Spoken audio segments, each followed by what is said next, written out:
Today we are doing numericals related to Gauss theorem and its application. तो इस topic से हम first numerical लेते हैं. फर्स्ट न्यूमेरिकल है कि consider are uniform electric field. Electric field हमारी कैसे है? यूनिफॉर्म और जिसकी वैल्यू दे दी 3 × 10⁻³ आई कैप न्यूटन पर कूलम. आई कैप मीन्स ये इलेक्ट्रिक फील्ड एक्स एक्सिस के अलोंग है. तो हमें निकालना है what is the flux of this field through a square. एक स्क्वायर के थ्रू फ्लक्स जिसकी साइड है 10 centimetre on side whose plane is parallel to x Y Z, और जिसकी प्लेन एक्स वाई जेड में पैरेलल है. मीन्स इलेक्ट्रिक फील्ड किसके अलोंग निकलेगी? एक्स एक्सिस के. और दूसरा पार्ट इसी क्वेश्चन का निकालना है कि what is the flux through the same square, अगर एंगल हमारे पास कितना हो जाए इस बारी 60 डिग्री का. तो अकॉर्डिंग टू क्वेश्चन ये हमारे पास जो स्क्वायर का एक प्लेन है वो वाई जेड एक्सिस के अलोंग पैरेलल है. और these are the electric field lines, uniform electric field lines. तो इलेक्ट्रिक फील्ड की डायरेक्शन हो गई दिस, एंड इस सरफेस पे देखें तो surface element is outward perpendicular. तो ये सरफेस एलिमेंट की डायरेक्शन हो गई. दोनों की डायरेक्शन सेम है तो थीटा हमारे पास कितना आ गया? 0 डिग्री. और हमें फ्लक्स निकालना है और फ्लक्स एक्स एक्सिस में निकालेंगे क्योंकि ये वाई जेड के तो पैरेलल है. तो flux, electric flux is according to Gauss theorem. Gauss theorem क्या कहती है कि electric flux is equals to electric field dot d s. Surface element का डॉट प्रोडक्ट होता है. तो इसको हम ओपन करेंगे डॉट प्रोडक्ट को, तो ये आ जाएगा हमारे पास E D S cos theta. और इलेक्ट्रिक फील्ड की वैल्यू हमें न्यूमेरिकल में दी हुई है 3 × 10⁻³ आई कैप न्यूटन पर कूलम. और सरफेस मतलब इसकी जो साइड दी है, स्क्वायर की साइड हमें जो दे दी है वो है 10 सेंटीमीटर. और 1 सेंटीमीटर में और 1 मीटर में 100 सेंटीमीटर होते हैं. तो 1 सेंटीमीटर में 10⁻² मीटर हो गए. तो मतलब जो इसकी साइड आ गई हमारे पास मीटर में 10⁻⁻1 मीटर.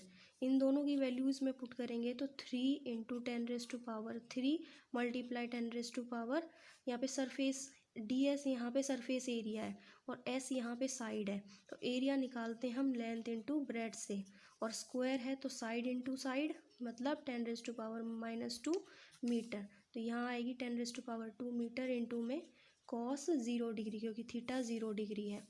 थीटा 0 डिग्री होने की वजह से कॉस 0 की वैल्यू हमारे पास होती है 1. तो यहाँ से वैल्यू आ गई 3 × 10⁻1 इंटू में 1, मतलब 30 न्यूटन पर coulomb metre square is the flux along x axis. Second part में क्या कहा था कि अगर हमारे पास थीटा 60 डिग्री हो जाए तब फ्लक्स की वैल्यू कितनी होगी.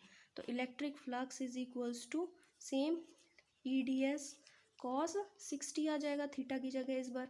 तो ई इंटू मतलब ई की वैल्यू 3 × 10⁻³ मल्टीप्लाई 10⁻⁻2 और कॉस 60 की वैल्यू होती है हमारे पास 1/2. तो ये आ गया 1/2. तो 3 × 10⁻1 इंटू में 1/2, तो ये कैंसिल हो जाएगा. 2 5 जा 10, तो 3 5 जा 15 newton coulomb inverse metre square is the flux along x axis when theta is 60 degree. Second question is what is the net flux of the uniform electric field of question number 15. जो question number 15 में square था, मतलब cube square था, through a cube of side. उसकी जगह अब हमें क्या लेना है? क्यूब, और जिसकी साइड क्या है 20 centimetre. Oriented so its faces are parallel to the coordinate planes. उसके फेसेस उसके कोऑर्डिनेट प्लेन्स के पैरेलल होंगे. इट मीन्स दैट कि अगर ये क्यूब है और Gauss theorem electric flux phi is equals to e into में डी एस, यही होता है. तो इसमें पूछा है कि what is the net flux. तो क्यूब है, क्यूब की 6 साइड होती हैं और हम इसको किसी भी कोऑर्डिनेट प्लेन के अलोंग पैरेलल रखते हैं. तो जितनी इसमें इलेक्ट्रिक फील्ड लाइंस एंटर होंगी उतनी ही इलेक्ट्रिक फील्ड लाइंस लीव होगी। ये कंसेप्ट क्लास में भी डिस्कस किया था कि अगर कोई हमारे पास ऑब्जेक्ट है, अगर उसमें number of electric field lines जो एंटर हो रही है वो कम है और लीव कर रही है वो ज़्यादा है, इट मीन्स उसके अंदर पॉजिटिव चार्ज है। और अगर जितनी ज़्यादा एंटर कर रही हैं number of electric field lines और जितनी ज़्यादा कम लीव कर रही है, इट मीन्स उसमें नेगेटिव चार्ज है। लेकिन इसके अंदर क्यूब के अंदर जितनी इलेक्ट्रिक फील्ड लाइंस एंटर कर रही हैं उतनी ही लीव कर रही हैं, इट मीन्स चार्ज क्या हो गया इनसाइड इट ज़ीरो। बस इसमें इतना ही एक्सप्लेन करना है। And the third question is carefully measurement of electric field at the surface of a black box indicate. Black box के सरफेस पे हमें इलेक्ट्रिक फील्ड को मेज़र करना है जो कि net outward flux through the surface. Outward flux हमें कितना दे रखा है 8 × 10⁻³ न्यूटन मीटर स्क्वायर पर कूलम। और व्हाट इज़ तो निकालना क्या है, what is the net charge की निकालना है इनसाइड द बॉक्स, मतलब उस बॉक्स के अंदर कितना चार्ज होगा।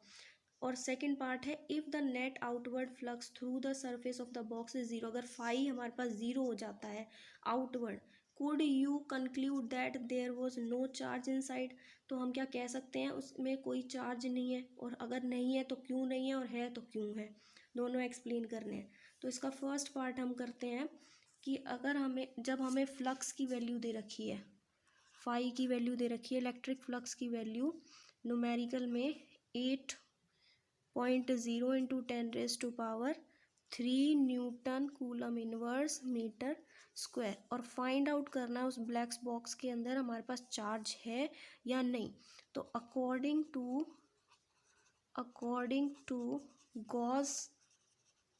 Gauss law we have flux is equals to E.ds close integral, और इसको हम किसके बराबर लिखते हैं which is equals to 1/ε0 time total charge. तो flux is equals to 1/ε0 time total charge. तो चार्ज इज इक्वल्स टू 5 में ε0। फ्लक्स की वैल्यू दे रखी है हमें 8.0 × 10⁻³ और ε0 इज़ अ कांस्टेंट, इसकी वैल्यू स्टैंडर्ड होती है 8.85 × 10⁻12। तो इसकी वैल्यू हम पुट कर देंगे 8.85 × 10⁻12। इसको सॉल्व करेंगे तो वैल्यू आएगी 0.07 × 10⁻6 कूलम। और -6 को हम क्या लिख सकते हैं माइक्रो, क्योंकि 1 माइक्रो में 10⁻6 कूलम होते हैं। तो ये कितना आ गया 0.07 micro coulomb. And second part क्या पूछा है कि अगर उसका फ्लक्स ज़ीरो हो जाता है उस ब्लैक बॉक्स का, तो क्या उसमें चार्ज भी ज़ीरो होगा, और होगा तो क्यों होगा, नहीं होगा तो क्यों नहीं होगा। तो according to Gauss law charge क्या हो फ्लक्स क्या हो गया चार्ज अपॉन में ε0। और अगर फ्लक्स ही ज़ीरो है तो Q/ε0 is equals to zero, it means charge क्या हो गया इसमें ज़ीरो। तो यहाँ से हम ये नहीं कहेंगे कि उस बॉक्स के अंदर चार्ज ज़ीरो है, इट मीन्स दैट कि उस बॉक्स में जितने भी चार्जेस हैं, number of charges Q1 Q2 Q3 Q4 जितने भी चार्जेस हैं उनका एल्जेब्राइक सम ज़ीरो है। इसीलिए हम कह रहे हैं कि उसके अंदर चार्ज एल्जेब्राइकली ज़ीरो है। वैसे हो सकता है अगर जैसे ये 2 कूलम है, ये -2 कूलम हो गया, तो एल्जेब्राइक सम इसका दोनों का क्या हो गया ज़ीरो। तो उनका एल्जेब्राइक सम ज़ीरो होगा, हम पर्टिकुलर चार्ज को ज़ीरो नहीं कह सकते।